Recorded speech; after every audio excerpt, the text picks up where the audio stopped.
আসসালামু আলাইকুম ওয়া রাহমাতুল্লাহি ওয়া বারাকাতুহু।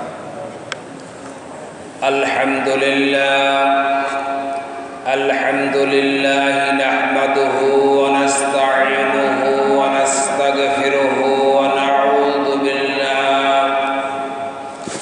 নাউযু বিল্লাহি মিন শুরুরি আনফুসিনা ওয়া মিন সাইয়্যাতি আ'মালিনা।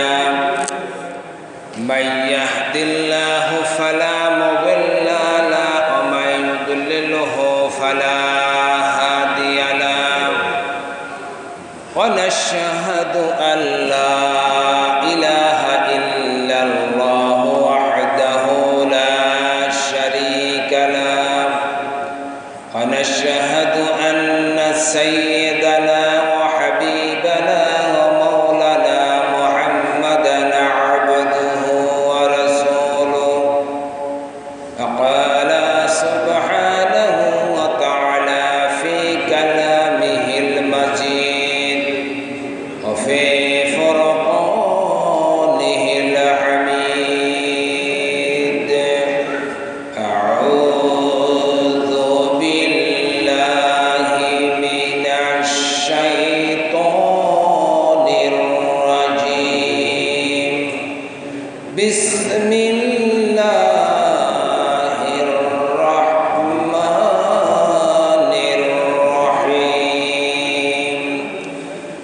ولقد آتينا لقمان الحكمة أن اشكر لله ومن يشكر لنفسه ومن كفر فإن الله غني حميد. إن الله وملائكته يصلون على النبي يا أيها الذين آمنوا صلوا عليه وسلموا تسليما. اللهم صل على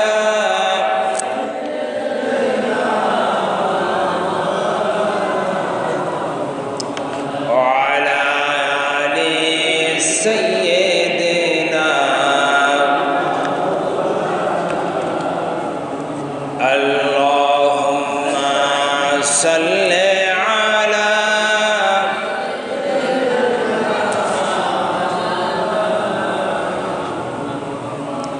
وعلى آل سيدنا.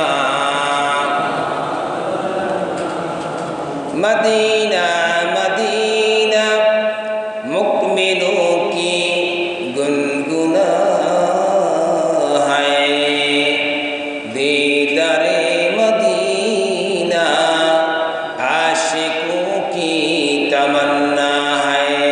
अल्लाहुम्मा सल्ले अला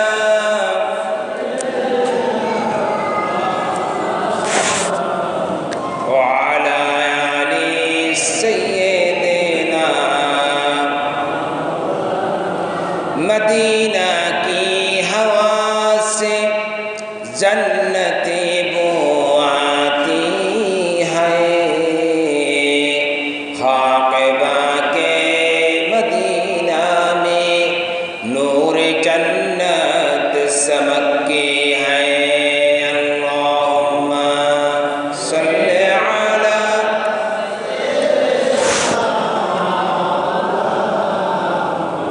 वअला आलि सय्यिदिना मौलाना मुहम्मद बलगल उला बिकमालिही कशफत दुजा बिजमालिही हसनत जमीउ खसालिही सल्लु अलैहि।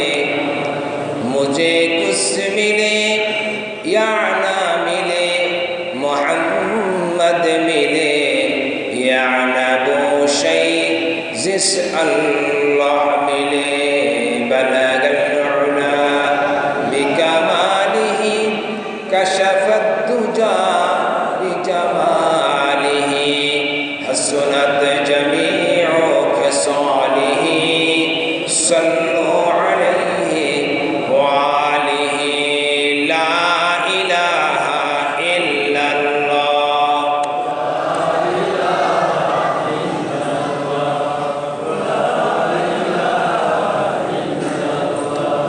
ला इलाहा इल्लल्लाह যার দিলে আছে আল্লাহর ভয় জিকির করে সে নিরালায় আহার নিদ্রা ভালো লাগে না দুনিয়াদারি ভালো লাগে না ভালো লাগে ইল্লাল্লাহ লা ইলাহা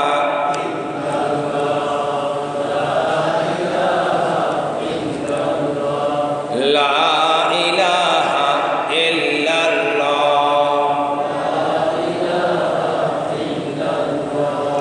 লা ইলাহা লা ইলাহা ইল্লাল্লাহ মুহাম্মাদুর রাসূলুল্লাহ। আলহামদুলিল্লাহ সুম্মা আলহামদুলিল্লাহ। সমস্ত প্রশংসা পাক পরওয়ারদিগার আলম মহান আল্লাহ সুবহানাহু ওয়া তাআলার জন্য, যার অপার কৃপায় অসীম করুণায় আজকে পবিত্র জুমাবার সৈয়দুল আইয়াম পবিত্র মাহে শাওয়াল মাসের দ্বিতীয় জুমায় আল্লাহ রাব্বুল ইজ্জতুল জালাল আমাদেরকে আসার এবং বসার তৌফিক দান করেছেন। এমন একটি জায়গায় আমরা একত্রিত হয়েছি যেখানে আল্লাহ রাব্বুল আলামিনের রহমত অনবরত বর্ষিত হচ্ছে। হাফাতুল মালাইকা ওয়া গাশিয়াতুর রাহমা ওয়া নাজালাত আলাইহিমুস সাকিনা ওয়া যাকারাল্লাহু ফীমা ইনদা। সম্মানিত উপস্থিতি, আমরা এই দুনিয়াতে আল্লাহ পাক আমাদেরকে পাঠিয়েছেন আল্লাহ পাকের ইবাদত করার জন্য। আমরা যদি এশার নামাজ জামাতের সাথে আদায় করি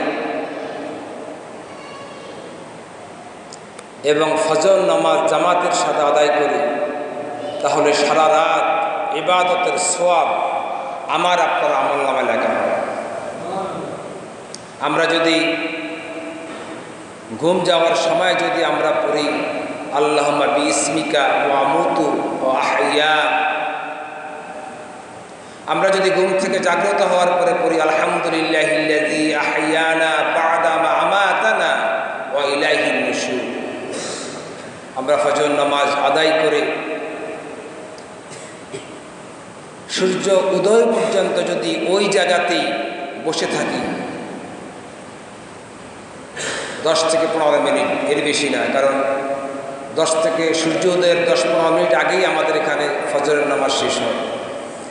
এই 10-15 মিনিট সময় যদি আমরা ওই জায়গাতেই বসে থাকি, হুজুর পাক সাল্লাল্লাহু আলাইহি সাল্লামের জমানায় 48,000 দিনার আল্লাহ পাকের রাস্তায় দান করলে যে সওয়াব, ওই পরিমাণ সওয়াব আল্লাহ পাক বান্দার আমলনামায় লিখে দেন। এটা হলো ওই জামানার জন্য।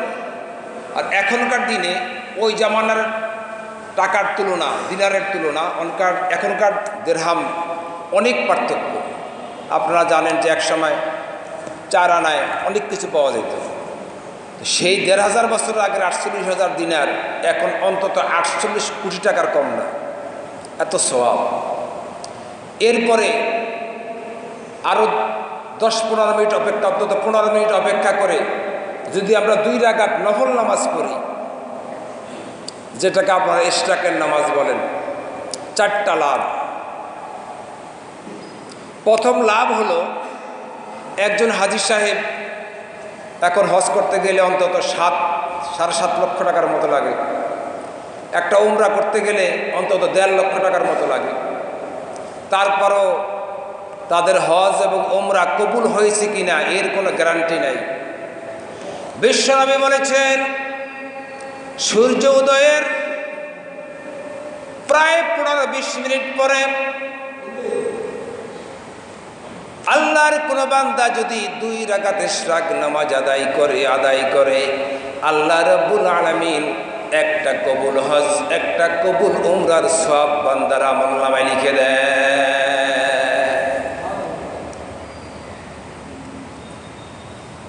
মালি ইবাদত, শারীরিক ইবাদত, কত কষ্ট শ্রম করে মক্কা মদিনায় তওয়াফ করে, জিয়ারত করে, সাই করে, উকফে আরাফাত করে, মিনা মুজদালিফায় অবস্থান করে আপনার আমার হজ কবুল হয়েছে কিনা এই গ্যারান্টি কোনো হাদিস সাহেব দিতে পারবে না। কিন্তু ফজরের নামাজের প্রায় 20 মিনিট পরে আপনি যদি 2 রাকাত ইশরাকের নামাজ আদায় করেন, আল্লাহ রাব্বুল আলামিন আপনাকে একটা কবুল হজ, একটা কবুল উমরার সওয়াব আপনার আমার আমলনামায় লিখে দিবে। আমার আপনার শরীরে 360টা জোড়া। 2 নম্বর লাভ কি দেখেন, আমার আপনার শরীরে 360টা জোড়া, প্রত্যেকটি জোড়া আপনার আমার পক্ষ থেকে হক আদায় করতে বলে। যেমন পিতামাতার প্রতি সন্তানের হক আছে, সন্তানের প্রতি পিতামাতার হক আছে, পাড়া প্রতিবেশীর প্রতি পাড়া প্রতিবেশীর হক আছে। বিশ্বনবী বলেন, আমার কাছে পাড়া প্রতিবেশী সম্পর্কে এত বেশি বেশি তাকিদ দেওয়া হয়েছিল, আল্লাহ রাব্বুল আলামিন কোরআনের মধ্যে ঘোষণা করেন, ইন্নাল্লাহা ইয়া'মুরু বিল আদলি ওয়াল ইহসান ওয়া ইতা'i যিল কুরবা ওয়া ইয়ানহা আনিল ফাহশাই ওয়াল মুনকার। নবীজি বলেন, তোমার প্রতিবেশী, কোরআনের এই আয়াতের তাফসীরে নবীজি বলেন, তোমার প্রতিবেশী যদি ক্ষুধার্ত অবস্থায় রাত্রি যাপন করে, লাইসা মিন্নি, তুমি আমার উম্মত না, তুমি আমার উম্মত না, তুমি আমার উম্মত না। নবীজি অন্য হাদিসে বলেছেন, তরকারির ভিতরে একটু ঝোল বাড়িয়ে দাও, তোমার প্রতিবেশী কোন অবস্থায় আছে লক্ষ্য করো, তোমার প্রতিবেশীকে একটু তরকারি দিয়ে হলো তাকে তার আহারের জন্য তুমি তাকে সহযোগিতার হাত বাড়িয়ে দাও।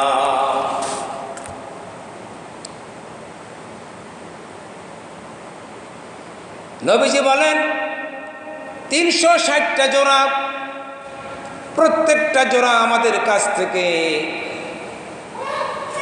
প্রতিবেশীর যেমন হক আছে, বাবা মায়ের যেমন হক আছে, তেমনিভাবে ওস্তাদের যেমন হক আছে। আমরা যখন দোয়া করি, আমরা আল্লাহ পাক 2টা দোয়া আমাদেরকে শিখিয়ে দিয়েছেন, রব্বি গফিরলি ওয়াল ওয়ালিদাইয়া ওয়ালিল মুমিনিনা ইয়াওমা ইয়াকুমুল হিসাব, রব্বি ইজআলনি মুকিমাস সালাতি ওয়া মিন যুররিয়াতি রব্বানা ওয়া তাকাব্বাল দুআ। আল্লাহ পাক এই 2টা আয়াতের মধ্যে বাবা মায়ের জন্য, সন্তানের জন্য দোয়া শিখিয়েছেন। অন্য আয়াতে আল্লাহ পাক স্পেশালাইজডভাবে বাবা মায়ের জন্য সন্তানকে দোয়া করতে শিখিয়েছেন। সন্তানের তোরা বল, রব্বির হামহুমা কামা রাব্বায়ানি সগীরা। এভাবে হক আদায় করার সিস্টেমাইজ। ঠিক তেমনিভাবে 360টা জোড়ার হক আছে। সেই হক হলো কি, আপনি যদি একবার সুবহানাল্লাহ পড়েন, আপনার একটা জোড়ার হক আদায় হবে। আপনি যদি একবার আলহামদুলিল্লাহ পড়েন, আপনার একটা জোড়ার হক আদায় হবে। আপনি যদি একবার আল্লাহু আকবার পড়েন, আপনার একটা জোড়ার হক আদায় হবে। কিন্তু এমন কে আছে 360 বার সুবহানাল্লাহ, আলহামদুলিল্লাহ, আল্লাহু আকবার বলবে? হুজুর পাক সাল্লাল্লাহু আলাইহি ওয়াসাল্লাম বলছেন, কেউ যদি ইশরাকের নামাজ 2 রাকাত নামাজ আদায় করে, তার 2 নম্বরে লাভ হলো 360টা জোড়ার হক আল্লাহ রাব্বুল আলামিন তার একদিনের জন্য আদায় হয়ে যাবে। 3য় নম্বর লাভ হলো, কিয়ামতের ময়দানে বান্দার যখন হিসাব শুরু হবে, আউয়ালা মা ইউহাসিবু বিল আবদু ইয়াউমাল কিয়ামাতিস সালাহ। নবীজি বলেন, কিয়ামতের ময়দানে সর্বপ্রথম নামাজের হিসাব শুরু হবে। নামাজের হিসাব যার ঠিক তার সব কিছু ঠিক। নামাজের হিসাবের মধ্যে যখন গাফিলতি হবে, কম হবে, আল্লাহ পাক ডাক দিয়ে বলবেন, ও আমার ফেরেশতারা, তোরা দেখ আমার বান্দার কোনো নফল ইবাদত আছে কিনা, নফল নামাজ আছে কিনা। ফেরেশতারা তখন দেখবেন, আয় আল্লাহ তাআলা, ফজর নামাজের 20-25 মিনিট পরে আপনার বান্দা ইশরাক নামাজ পড়েছেন। আল্লাহ পাক বলবেন, ইশরাক নামাজটাকে ফরজ নামাজের সাথে মিলিয়ে দিয়া বান্দার ফরজ নামাজের ঘাটতি পূরণ করে দাও। তাহলে 3 নম্বর লাভ হলো, আপনি ইশরাক নামাজ আদায় করলে আপনার ফরজ নামাজের ঘাটতি পূরণ হয়ে যাবে। 4 নম্বর লাভ হলো, আপনি যদি আজকে ইশরাক নামাজ আদায় করেন, আগামী দিনে ইশরাক নামাজ আদায় করা পর্যন্ত, আগামী দিন পর্যন্ত এই 24 ঘন্টার জিম্মাদারি, আপনার হায়াতের জিম্মাদারি আল্লাহ রাব্বুল আলামিন নিজে নিয়ে নিবে। এই জন্য নবীজি সাল্লাল্লাহু আলাইহি ওয়াসাল্লাম ফজর নামাজের পরে ওই জায়গাতেই বসে থাকতেন। সাহাবীরা জিজ্ঞাসা করে, ইয়া রাসূলুল্লাহ, ইয়া হাবিবাল্লাহ, আমরা তো গরিব মানুষ, আমাদের তো অনেক কাজকর্ম থাকে, প্রায় 20-25-30 মিনিট আমরা যদি বসে না থাকতে পারি তাহলে আমরা কি আমল করতে পারবো কিনা? নবীজি ছিলেন গোটা মাখলুকের জন্য, গোটা আলমের জন্য রহমত। আল্লাহ রাব্বুল আলামিন নবীজির শানে কোরআনের মধ্যে আয়াত নাজিল করেছেন, ওয়ামা আরসালনাকা ইল্লা রাহমাতাল লিল আলামিন।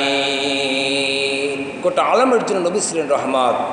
নবীজি বলেছেন, তোমাদের যদি এই ধরনের সমস্যা হয়, হ্যাঁ, তোমরা তোমাদের জরুরত প্রয়োজনীয় কাজ সেরে হলো এই আমলটা কোনোদিনও ছাড়বে না, প্রতিদিন এই আমল করার চেষ্টা করবে। এখন দুর্ভাগ্যজনক হলো সত্য, আমরা ফজর নামাজ পড়ার লোকই পাই না, মুসল্লি পাই না, আর ইশরাকের বয়ান করে। তাহলে ইশরাকের যদি এই পরিমাণ ফজিলত হয়, তাহলে ফজর নামাজের ফজিলত কত? ফজরের সুন্নত নামাজের কত ফজিলত দেখেন। তামাম দুনিয়ার মধ্যে যা কিছু আছে, ফজরের সুন্নত নামাজ তার চাইতেও বেশি দামি। বলেন সুবহানাল্লাহ। ফজরের 2 রাকাত সুন্নত এত দামি যে ইমামদের ভিতরে ইখতিলাফ হয়েছে যে ফজরের 2 রাকাত সুন্নত আদায় করতেই হবে। ফজরের 2 রাকাত সুন্নত আদায় করতে হবে। কোন কোন ইমাম বলেছেন যে ফরজ নামাজ যদি দাঁড়ায়ও যায়, ইমাম সাহেব যদি আপনি মনে করেন যে 2 রাকাত সুন্নত আদায় করে আপনি ফজরের ফরজ নামাজ ধরতে পারবেন, তাইলেও আপনাকে আদায় করতে হবে। কিন্তু অনেক ইমাম ইখতিলাফ করেছেন যে না, সারা দুনিয়ার সব সুন্নত একত্রিত করলো ফরজ নামাজের তাকবীরুল্লাহর সমারোহ না, কারণ তাকবীরুল্লাহ দুনিয়া এবং দুনিয়ার মধ্যে যা কিছু আছে তার চাইতে উত্তম। এই জন্য ইমামদের ভিতরে ইখতিলাফ ফজরের সুন্নত নিয়ে। কেউ বলেছেন ফজরের নামাজ দাঁড়ায় গেলে পড়া যাবে, কেউ বলেছেন না, দাঁড়ায় গেলে আইসা ফরজ নামাজের জন্যই তাকবীরে তাহরিমা বাঁধতে হবে। সম্মানিত মুসল্লিয়ানে কেরাম, নামাজের এত গুরুত্ব, নামাজের এত ফজিলত, প্রত্যেকটি নামাজের ফরজ, ওয়াজিব, সুন্নত, মুস্তাহাব। এই জন্য দাওয়াত ও তাবলীগের ভিতরে যে আপনার কালেমা পরিহিত নামাজের ভিতরে আছে যে আপনি ফরজ, ওয়াজিব, সুন্নত, মুস্তাহাব নামাজের পাবন্দি করা। এতে আমি এবং গুরুত্ব সহকারে 5 ওয়াক্ত নামাজ যথাযথ নিয়মে আদায় করা। আল্লাহ রাব্বুল ইজ্জত ওয়াল জালাল আমাদের সকলকে, আমাদের হায়াতের জিন্দেগিকে আমরা যাতে করে 5 ওয়াক্ত নামাজ আমরা আদায় করতে পারি, হায়াতের জিন্দেগিকে আমরা আল্লাহ পাকের হুকুম এবং হুজুর পাক সাল্লাল্লাহু আলাইহি ওয়াসাল্লামের তরিকা অনুযায়ী চালাতে পারি, আল্লাহ পাক আমাদের সকলকে সেই তৌফিক দান করে বলি আমিন। ওয়া আখিরু দাওয়ানা আলহামদুলিল্লাহি রাব্বিল আলামিন। আসসালামু আলাইকুম ওয়া রাহমাতুল্লাহি।